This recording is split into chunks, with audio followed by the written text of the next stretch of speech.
Madam मला माझं प्रश्नाचं उत्तर दे. इथं नो पार्किंगचा बोर्ड आहे, ॲरो नाही आहे, तरी पण इथल्या गाड्या काय उचलल्या तुम्ही? काय गाड्या उचलल्या सांगा ना मला. मॅडम मला उत्तर द्या, गाड्या काय उचलल्या? मी वाद नाही घालते, मॅडम सोबत बोलतोय. तर हा मित्र आहे, तो माझी दादागिरी करतोय. तुझा काही संबंध होता माझ्याशी बोलायचा? मला दादागिरी का केली? मी तुमच्याशी नाही बोलू शकत. मी धक्काबुक्की केली? मॅडम मध्ये सीट बेल्ट नाहीये. शाबास, सीट बेल्ट पण नाहीये दादाकडं. आता सीट बेल्ट घालतोय गाडी काढल्यावरती. बघा त्यांनी माझ्याशी मी धक्काबुक्की केली त्याला. मला तुम्ही उत्तर मॅडम द्या. मॅडम माझ्याकडे प्रूफ पाहिजे. हा ॲक्च्युली वनसच्या इथे बघा, वनसची इथली सिच्युएशन तुम्हाला सांगतो. आता इथे पिवळी पट्टी नाही आहे या ठिकाणी. पिवळी पट्टी नसताना सुद्धा इथून गाडी उचललेली आहे.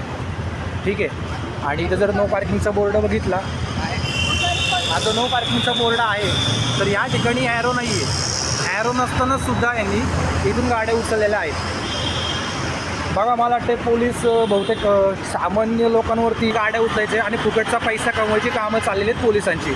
खूप चांगली चालली आहेत. आता या गाड्या तर ठेवलेल्याच आहेत या ठिकाणी, हे बघा. आणि कोणाची तक्रार नाही, तर कोणाची तक्रार नसताना गाड्या उचललेल्या आहेत.